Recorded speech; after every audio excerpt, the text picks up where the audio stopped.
नमस्कार। Byju's exam prep IAS Hindi में आपका स्वागत है।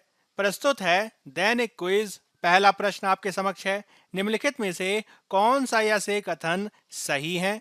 सोरोपोड परिवार के डायनासोर लाखों साल पहले उस क्षेत्र में फैले हुए थे जो वर्तमान में भारत में है। इन जानवरों के जीवाश्म गुजरात, मध्य प्रदेश और मेघालय में पाए गए हैं। आपके विकल्प हैं केवल एक, केवल दो, एक और दो दोनों, कि ना तो एक ना ही दो। दिल्ली विश्वविद्यालय के शोधकर्ताओं की एक टीम के द्वारा मध्य प्रदेश के धार जिले में डायनासोर जीवाश्म राष्ट्रीय उद्यान में जीवाश्म युक्त डायनासोर के अंडों का एक अनूठा सेट खोजा गया है, जिसमें एक अंडा दूसरे के भीतर देखा गया है। अंडे के भीतर अंडा दुर्लभ घटनाएं हैं। वे अब तक केवल पक्षियों में पाए जाते हैं और सरीसृपों में कभी नहीं पाए जाते हैं। इस प्रकार से यह खोज सरीसृप और एवियन विकास के बीच नए संबंधों को सामने लाती है। आपको ये ध्यान रखना है कि सौरोपोड परिवार के डायनासोर अब तक के सबसे बड़े भूमि जानवरों में से थे और लाखों साल पहले उस क्षेत्र में फैले हुए थे जो अब भारत में है। इन जानवरों के जीवाश्म गुजरात, मध्य प्रदेश और मेघालय में भी पाए गए हैं। मध्य भारत का अपर क्रिटेशियस लेमेटा फॉर्मेशन लंबे समय से डायनासोर के जीवाश्मों का गवाह रहा है, जहां पर वैज्ञानिकों ने अब तक ऐसे 52 सौरोपोड घोंसलों को दस्तावेजीकृत कर दिया है। इन घोंसलों में से एक में 10 अंडे थे, जिसमें इस प्रकार का सामान्य अंडा पाया गया है। इस रूप में दोनों जो हमारे कथन हैं वह सही हैं और हमारा सही उत्तर हो जाएगा सी, एक और दो दोनों। आज के द हिंदू में इससे संबंधित खबर प्रकाशित हुई है। अगला प्रश्न आपके समक्ष है, निम्नलिखित में से कौन सा या से कथन गलत है? भूजल प्रदूषण का कारण केवल औद्योगिक प्रदूषक हैं। भूजल में पाए जाने वाले प्रदूषक भौतिक, अकार्बनिक रसायन, कार्बनिक रसायन, बैक्टीरियोलॉजिकल और रेडियोधर्मी मापदंडों की एक विस्तृत श्रृंखला को आच्छादित करते हैं। आपके विकल्प हैं केवल एक, केवल दो, एक और दो दोनों, कि ना तो एक ना ही दो। जब हम बात करते हैं भूजल की, तो भूजल वह पानी है जो चट्टानों और मिट्टी से रिसता है और जमीन के नीचे जमा होता है। इसमें भूजल संदूषण भूजल में कुछ प्रदूषकों की स्थिति को दर्शाता है जो पीने के पानी के लिए निर्धारित सीमा से ज्यादा होते हैं। इसमें आर्सेनिक, फ्लोराइड, लोहा, यूरेनियम, नाइट्रेट आदि की उपस्थिति जल में देखी जा सकती है।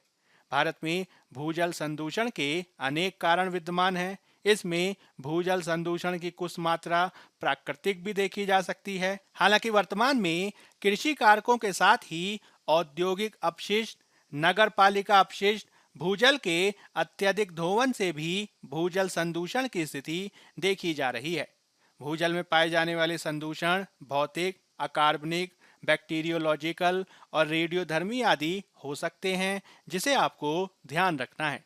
इस रूप में यदि हम गलत कथन की पहचान करें तो पहला कथन हमारा गलत है, दूसरा कथन हमारा सही है और गलत कथन के आधार पर हमारा सही उत्तर हो जाएगा ए, केवल एक। आज के द हिंदू में इससे संबंधित खबर प्रकाशित हुई है। खबर के अनुसार उड़ीसा राज्य प्रदूषण नियंत्रण बोर्ड ने विभिन्न स्थानों पर भूजल में संदूषण को पाया है जो उपभोग के लिए निर्धारित किए गए स्तर से ज्यादा है। रिपोर्ट में कहा गया है कि भूजल में अनेक स्थानों पर नाइट्रेट, फ्लोराइड, आयरन आदि की मात्रा काफी ज्यादा है, जो चिंता का विषय है। अगला प्रश्न आपके समक्ष है, निम्नलिखित में से कौन सा कथन G33 या G33 को सर्वोत्तम रूप से परिभाषित करता है? यह संयुक्त राष्ट्र का एक अनौपचारिक समूह है जो संयुक्त राष्ट्र सुधारों पर जोर देता है।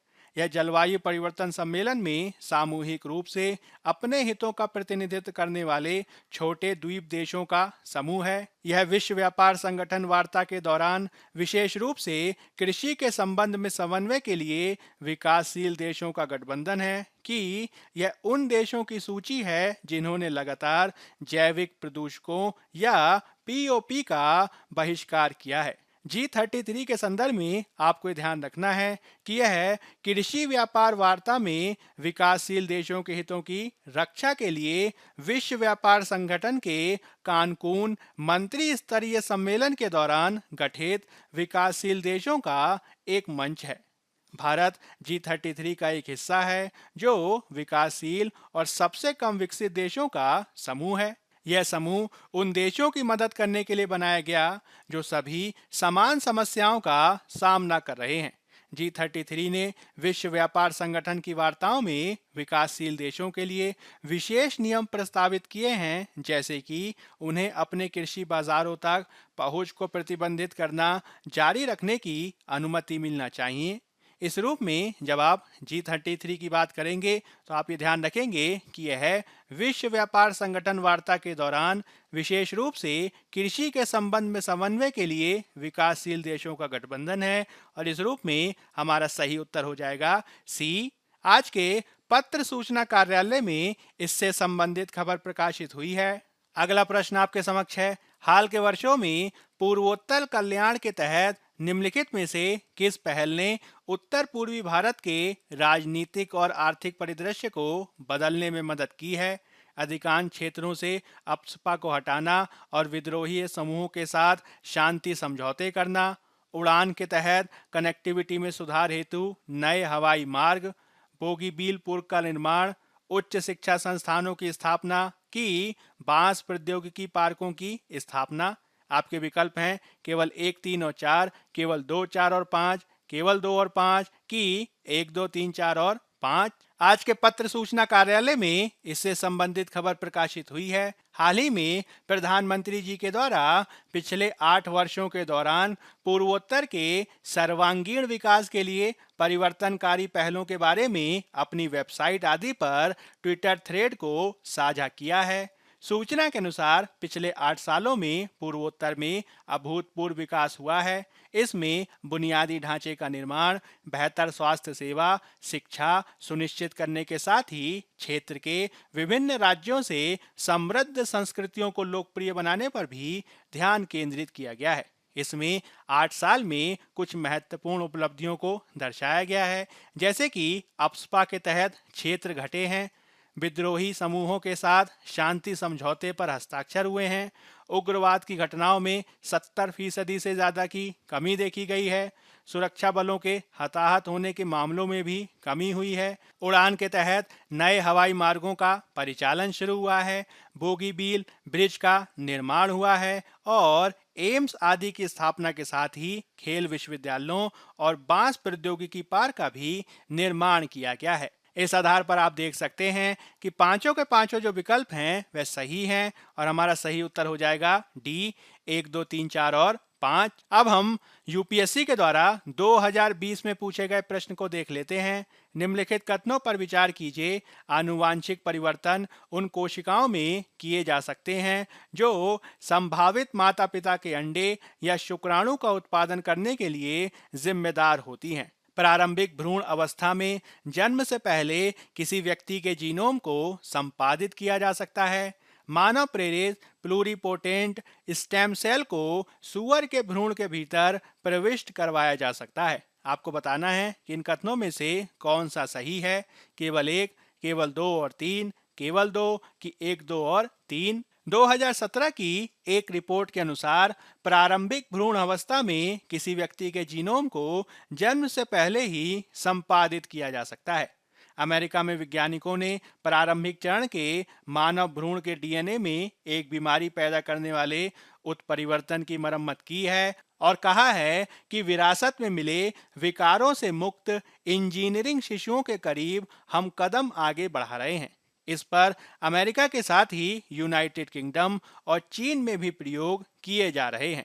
यह पहला ऐसा बच्चा पैदा करने का साहसिक प्रयास है जिसका डीएनए जीन एडिटिंग का प्रयोग करके तैयार किया गया है। शोध के अनुसार संभावित माता पिता के अंडे या शुक्राणु पैदा करने वाली कोशिकाओं में भी आनुवांशिक परिवर्तन पेश किए जा सकते हैं और बच्चे को विविध आनुवांशिक रोगों से बचाया जा सकता है। इसी प्रकार से मानव प्रेरित प्लूरिपोटेंट स्टेम सेल को सुअर के भ्रूण में भी प्रविष्ट करवाया जा सकता है। इस रूप में तीनों के तीनों जो कथन हैं वह हमारे सही हैं और हमारे सही उत्तर हो जाएगा डी, 1, 2 और 3। अब हम आज के तथ्य की बात कर लेते हैं, जिसमें हम बात करेंगे राज्य खाद्य सुरक्षा सूचकांक की, जो आज के इंडियन एक्सप्रेस अखबार में प्रकाशित हुआ है। हाल ही में भारतीय खाद्य सुरक्षा और मानक प्राधिकरण के द्वारा राज्य खाद्य सुरक्षा सूचकांक 2021-22 जारी किया गया है। भारतीय खाद्य सुरक्षा और मानक प्राधिकरण के द्वारा विकसित इस सूचकांक का उद्देश्य खाद्य सुरक्षा के चयनित मापदंडों पर राज्यों और केंद्र शासित प्रदेशों के प्रदर्शन को मापना है।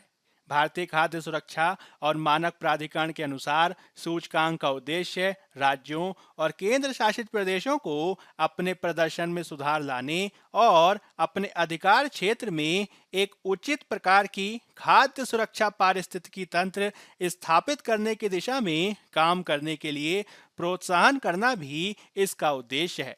खाद्य सुरक्षा सूचकांक एक वित्तीय वर्ष के लिए प्रतिवर्ष जारी किया जाता है, जैसे कि विश्व खाद्य सुरक्षा दिवस 7 जून को जारी नवीनतम राज्य खाद्य सुरक्षा सूचकांक वित्त वर्ष 2021-22 के लिए है और 2018-19 में अपनी स्थापना के बाद से राज्य खाद्य सुरक्षा सूचकांक का यह चौथा संस्करण है। इसमें विविध प्रकार के मानदंडों के हिसाब से मानकीकरण किया जाता है, जैसे कि राज्य खाद्य सुरक्षा सूचकांक 5 प्रमुख मापदंडों पर राज्यों के प्रदर्शन को ध्यान में रखता है, जिनमें प्रत्येक को मूल्यांकन में एक अलग वेटेज सौंपा गया है। इसमें मानव संसाधन और संस्थागत डेटा का 20% का भार है, जो मानव संसाधनों की उपलब्धता जैसे खाद्य सुरक्षा अधिकारियों की स्थिति आदि को ध्यान रखता है।